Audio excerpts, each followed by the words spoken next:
আচলতে 2006 চনৰ পৰা 2008 চনলৈকে প্ৰয়াত ললিত বৰগোহাঁইদেৱৰ নেতৃত্বত আমি সম্বৰ্ধনা অনুষ্ঠান হিচাপে পাতি আহিছিলোঁ আৰু তাত তেতিয়া 2008 চনত আমি গাঁৱৰ ৰাইজ একত্ৰিত হৈ আমি সেই সম্বৰ্ধনা অনুষ্ঠানটোকে আমি হেনৱালী সাংস্কৃতিক উন্নয়ন সমিতি হিচাপে নামাকৰণ কৰি 2008 চনৰ পৰা এই অভিনন্দন অনুষ্ঠানটো অনুষ্ঠিত কৰি আহিছোঁ। আমাৰ গাঁওখনৰ যিসকল ছাত্ৰ ছাত্ৰীয়ে পৰীক্ষাত মেট্ৰিকেই হওক, হাই ছেকেণ্ডেৰীয়ে হওক বা ডিগ্ৰীতে বা অন্যান্য বিভাগসমূহক ভাল ৰিজাল্ট ভালভাৱে উত্তীৰ্ণ হৈ আহিছে আৰু ভৱিষ্যতলৈ যাতে তেওঁলোকৰ নেতৃত্বত আমাৰ গাঁওখন আগবাঢ়ি যায়, সেয়াৰ উদ্দেশ্যে আমি সম্বৰ্ধনা অনুষ্ঠান হিচাপে আমি আদৰণি যাওঁ। এখন গাঁও বা এটা অঞ্চল উন্নয়ন কৰিবলৈ যাওঁতে আমি বিভিন্ন কথা বতৰাবোৰ চিন্তা চৰ্চা কৰিছোঁ।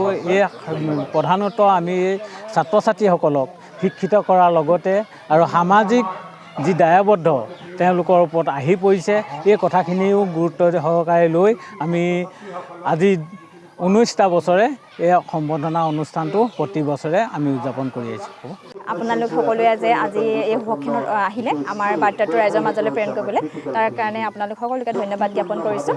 লগতে আমাৰ এইবাৰ 19তম বাৰ্ষিকী অভিনন্দন অনুষ্ঠান আৰু ৰাইজৰ সহায়তহে এই অনুষ্ঠানটি সফল হয় আৰু ঠিক তেনেদৰে এইবাৰো ব্যতিক্ৰম নহয়। এইবাৰো ৰাইজৰ বিপুল সঁহাৰি আৰু সেয়ে আমি সমল ব্যক্তি কেইগৰাকীমান আনি তেওঁলোকক অভিনন্দন দিব বিচাৰিছোঁ। তাকে অনুষ্ঠানটো সাংস্কৃতিক উন্নয়ন শাখা সমিতিৰ উদ্যোগত অনুষ্ঠিত কৰা হৈছিলে। 18জন ছাত্ৰ ছাত্ৰীক আমি সম্বৰ্ধনা জনাবলৈ কাৰণে আজি সক্ষম হৈছোঁ। বৰ ভাল লাগে। এতিয়া মোৰ এই মুখৰ আগত বহি আছে ছাত্ৰ ছাত্ৰীকেইটা, মই কিমান মৰম কৰোঁ, সিহঁতে এতিয়াও কৈ থাকে। এতিয়া ছাত্ৰজনক মাকে ল'ৰাজনক কৈছে, খুব কান্দিছে মাকে, কিয় এনেকুৱা এখন চিঠি দিছে স্কুলৰ পৰা। ল'ৰাজন গাধা আছিলে। চাংমাই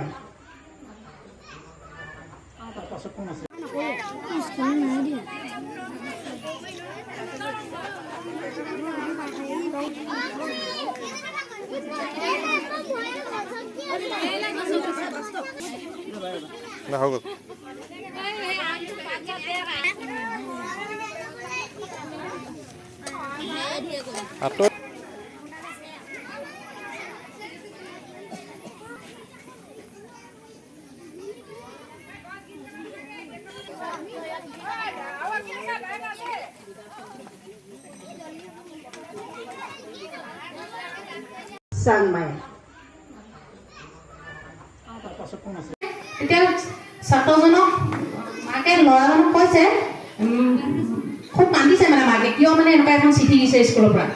ল'ৰাজন গাধা আছিলে।